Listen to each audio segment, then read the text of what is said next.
Adria, how are you? I'm good, Rachel. How are you?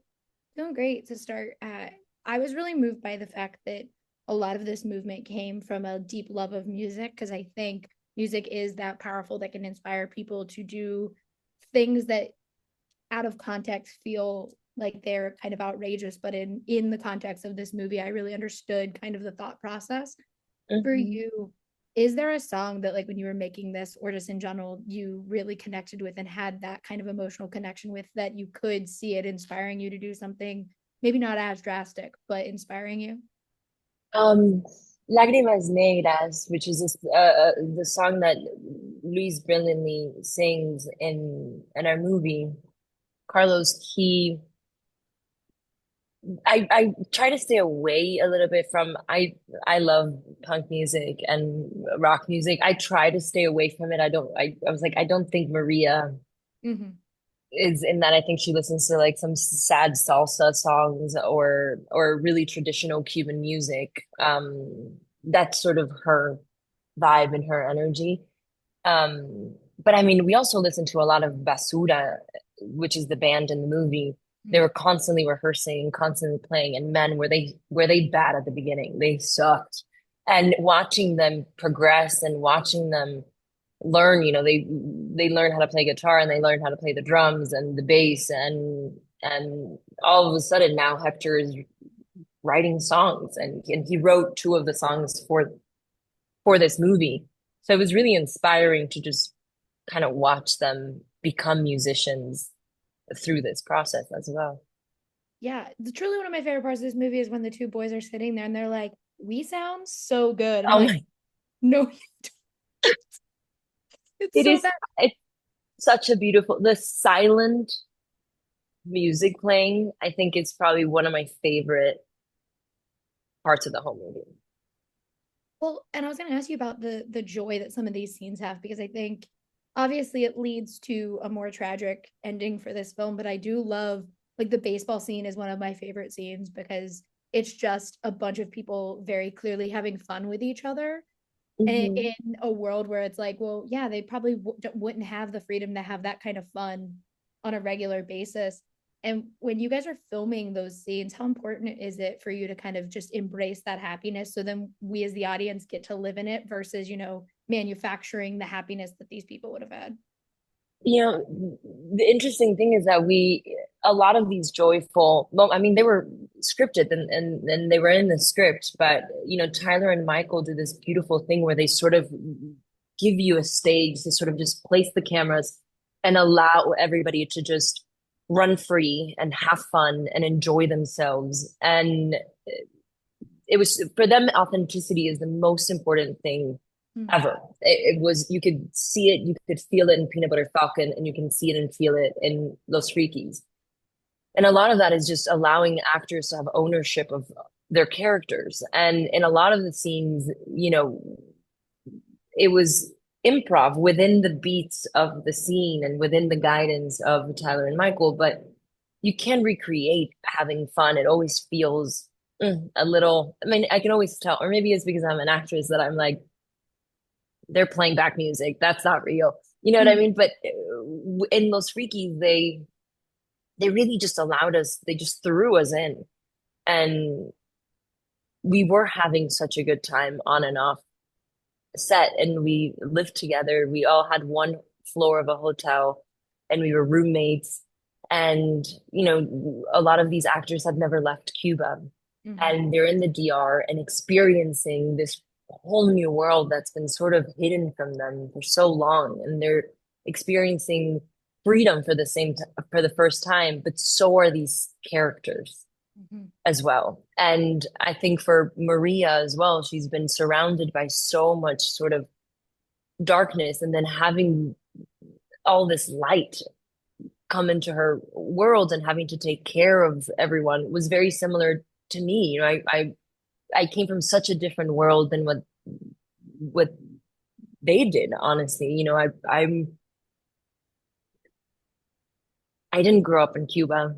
I grew up in a country where my passport can take me just about anywhere. I have an American passport. I can go to Mexico if I wanted to, if I go to Europe if I wanted to.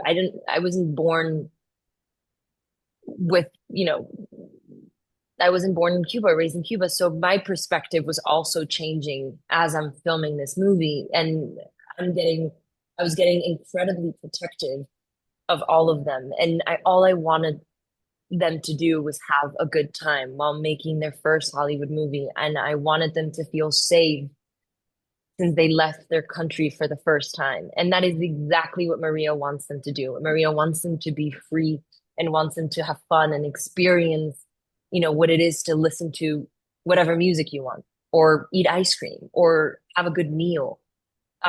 So life was kind of mimicking itself a little bit on both sides. But there were scenes like the wedding scene, for example. We were all supposed to just like sort of dance around and celebrate, and they had this big cake in front of us, and I just kept looking at the cake, kept looking at the cake, and Tyler knows me so well.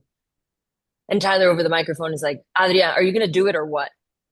I'm like, I want to do it. And I just grabbed the cake, and all of a sudden we have a whole, food fight that was not planned, was not scripted. And then we call cut, and we're all covered in cake. And Tyler's like, okay, now what do we do? We need to film the rest of this. And we were right by the ocean. So we all jumped in the ocean and washed ourselves off in the ocean and then waited to get dry.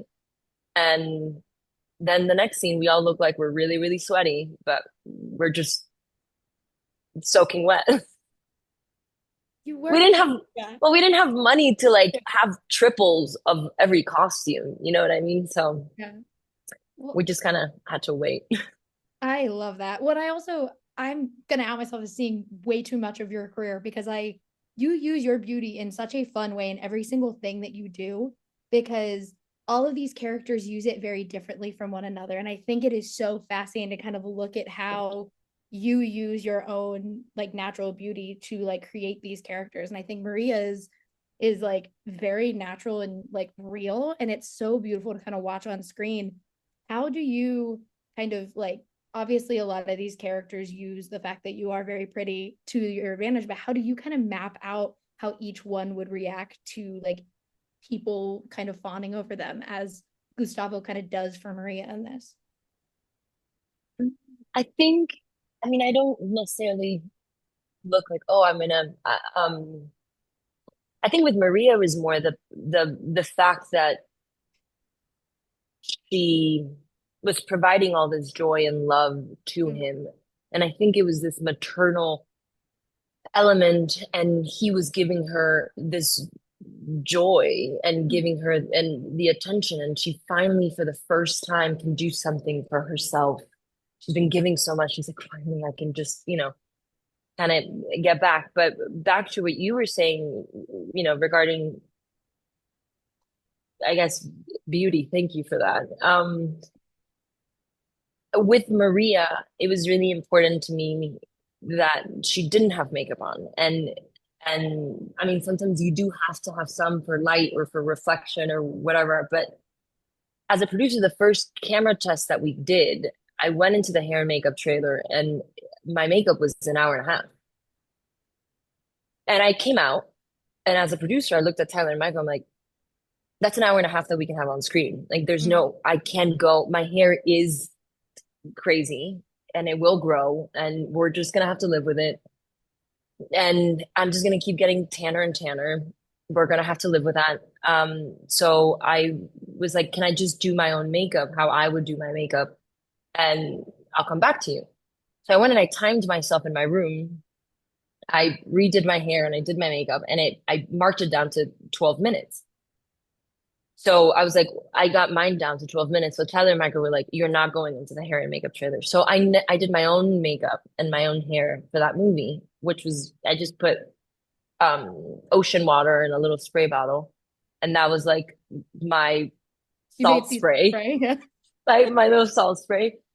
And then, I just sort of put sunblock that had a little bit of tint for correctness, but I never retouched my makeup. I didn't have last touches or last looks.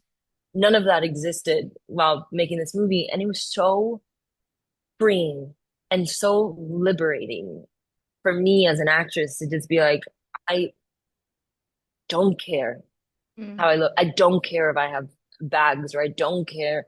I think sometimes playing characters that are very traditionally pretty, I sometimes feel more insecure because I'm like, how are my under eyes? Are they covered? You Yeah. start be trying to achieve that. But when it's just so raw, it's like, one less thing I have to think about. And it was amazing. And it was also really nice to start my day preparing like Maria, Yeah. like dressing like her and putting on makeup like she would. It was a nice way into the character as well every morning. Yeah. For a last quick thing, I have to thank you. Hitman is my favorite movie of this entire year. Like that movie Yeah. rewired my brain. Can't stop thinking about Hitman. But when you go from a year like you have had, which is Hitman, Blink Twice, and this, and they're all three so distinctly different, but also indie films for you, what is the importance of like keeping that alive when you are doing other things like Andor and these bigger budget things at the same time? I mean, I love indie movies. That's where I feel I don't know, I feel like the characters that I've been able to play in sort of these smaller movies are more interesting.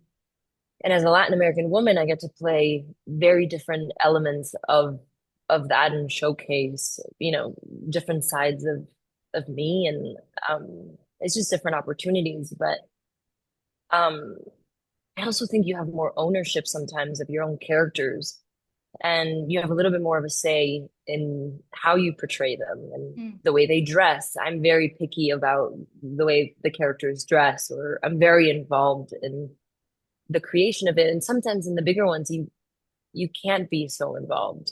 So I don't know. I like it, and I don't know. You get to work with really interesting filmmakers, and it's also you have no time. So everything is like high pressure, and you're shooting 5 scenes a day, and it's all high pace, and you're just like, shit, I hope this works. Um, I'm doing now an A24 movie here in Albuquerque, and same, we don't have time, and it's beautiful, and it feels like we're making a movie, and it really creates like a collaborative environment on set. We all need to be in sync. It's not just like, oh, the actors and over here, the director over here. It's very much like a community that is making a movie. We're now in a freeze front, and we're all like, our equipment's gonna freeze if we don't get it. So like we're all like scrambling. Even last night, we were all like scrambling to make sure we would get the shot. Um, so it does feel you're like in it with your crew, you're in it with your director. I don't know. I like it. Well, thank you for talking with me today. I really appreciate it. And truly, I'm going to hold you and Glen Powell hostage to your thing that you'll work together again because I We need will. We will. it. We have to. We Uh, have to. I love him. I love him dearly. And thank you for liking Hitman so much. it's I oh, love that movie. it broke me as a person. I love it so much. But thank you so much, and I can't wait for everyone to get to see Los Frikis. Hopefully next one we fix you. Yeah, 15 make it clear. We put you back together. You have a good day.